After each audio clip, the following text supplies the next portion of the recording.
বিমল গুরুং রাজু বিস্তার রাজনৈতিক গুরু। দিল্লি যাবার আগে তেমনটাই ইঙ্গিত বিজেপি প্রার্থী রাজু বিস্তার। দরজায় কড়া নাড়ছে লোকসভা নির্বাচন। পরপর 3বার লোকসভা নির্বাচনে দার্জিলিং জেলায় বিজেপি একচ্ছত্রভাবে বিপুল জয় পেয়েছে। দার্জিলিং জেলার ভোট বাক্সে পাহাড়ের ভূমিকা বিশেষভাবে প্রাধান্য পায়। তবে এবার পাহাড়ের রাজনৈতিক অনেক পট পরিবর্তন হয়েছে। টুকরো টুকরো হয়ে নানান রাজনৈতিক দলের প্রতি সমর্থন চলে গিয়েছে। সেখানে দাঁড়িয়ে এই জেলায় এবারের লোকসভা নির্বাচনে বিজেপি জয়ের ধারা অব্যাহত রাখতে পারবে কিনা তা ভাবাচ্ছে বিজেপিকে। এমনিতেই তৃণমূল কংগ্রেস প্রার্থী ঘোষণার বেশ কিছুদিন পর বিজেপি এই কেন্দ্রে প্রার্থী ঘোষণা করেছে। তার উপর লোকসভা নির্বাচনের আগে পাহাড়ের রাজনৈতিক সমীকরণের প্রায় দিনই পরিবর্তন ঘটছে। তাতে বিজেপি খানিকটা হলেও কোণঠাসা হয়ে পড়েছে। তাই এবার রাজনৈতিক ছক কষতে একদিনের জন্য দিল্লি সফরে গেলেন বিজেপি প্রার্থী রাজু বিস্তা।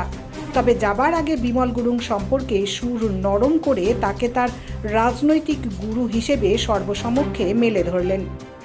একদিকে অনিত থাপা, অন্যদিকে বিনয় তামাং, পাশাপাশি অজয় এডওয়ার্ডের মতো পাহাড়ের বড় মাপের রাজনৈতিক নেতারা ছড়িয়ে ছিটিয়ে গিয়েছেন। এখন বিজেপির একমাত্র ভরসা বিমল গুরুং। এখন তিনি তার রাজনৈতিক অবস্থান স্পষ্ট করেননি। তবে বিমল গুরুং বিজেপিকেই যে সমর্থন করতে চলেছে তা নিয়ে আশাবাদী রাজু বিস্তা। রাজু বিস্তা এদিন বিমল গুরুং সম্পর্কে বলেন, আজ তিনি যা সেটা বিমল গুরুংয়ের জন্যই, তার রাজনীতিতে আসা বিমল গুরুংয়ের জন্য। অর্থাৎ এক কথায় বিমল গুরুং রাজু বিস্তার রাজনৈতিক গুরু। অন্ততপক্ষে ইঙ্গিতে এটাই বোঝালেন রাজু বিস্তা। ऐसा है, प्रचार में तो मैं पूरे 5 साल था ही, और इसी चुनाव को लेकर के एक अर्जेंट काम आया है और एक दिन के लिए मैं दिल्ली प्रवास में हूँ और चुनाव प्रचार की शुरुआत हो चुकी है। और मैं निश्चिंत हूँ, पूरा सिलीगुड़ी दार्जिलिंग का जो मेरा परिवार है वो सब मोदी जी के साथ, भारतीय जनता पार्टी के साथ खड़ा है। और इस बार के चुनाव में एक नया इतिहास और एक नया रिकॉर्ड जो है कायम होने वाला है। और मैं समस्त जनता से आपकी आशीर्वाद, आपकी शुभेच्छा और आपका भरोसा और आपका विश्वास हमेशा इसी तरह चाहता हूँ। अजय एडवर्ड स्वतंत्र रूप से खड़ा होगा। वहाँ मनीष तामांग का नाम आया। इधर तृणमूल से अनित थापा का टीम है।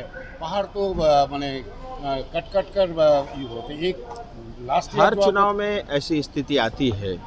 और एक बात, चाहे वो अजय एडवर्ड जी हो या अन्य लोग जो इंडिपेंडेंट रह कर के वास्तव में पूरी श्रद्धा के साथ अपने क्षेत्र और जनता की सेवा करना चाहते हैं और उद्देश्य अगर वही हो तो मैं उनके साथ खड़ा हूँ। और मुझे उनसे कोई शिकायत भी नहीं है। और ये चुनाव, ये डेमोक्रेसी में एक सबको ये अधिकार है कि अपने मनपसंद की पार्टी और जो है मनपसंद के लोगों के साथ मिलकर के चुनाव लड़ना, ये एक हमारा संवैधानिक अधिकार है।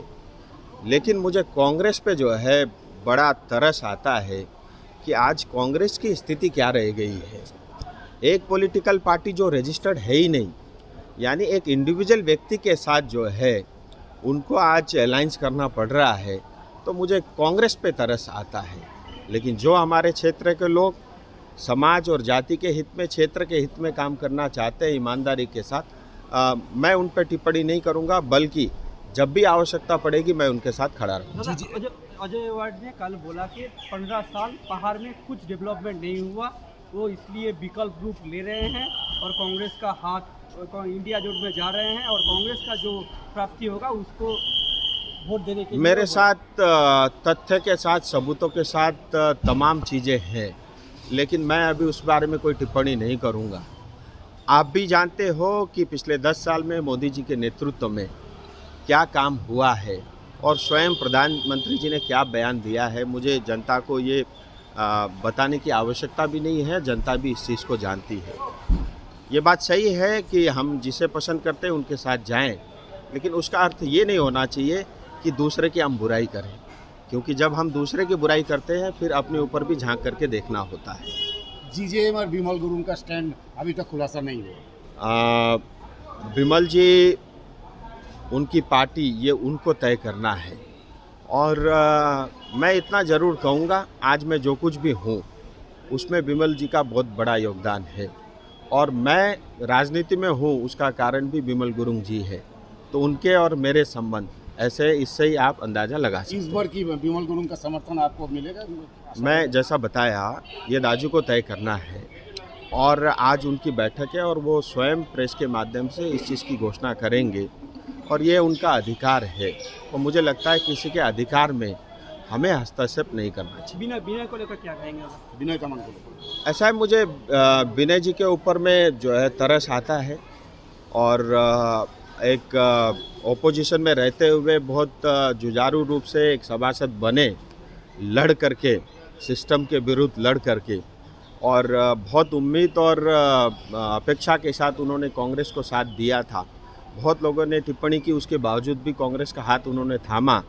और कांग्रेस के कुछ 2-4 कार्यकर्ता पहाड़ में, उनको उम्मीद थी कि शायद कांग्रेस पहाड़ में फिर से फूले फले, लेकिन फूलने से पहले उसको कुचल दिया गया। ये कांग्रेस की बहुत पुरानी आदत है।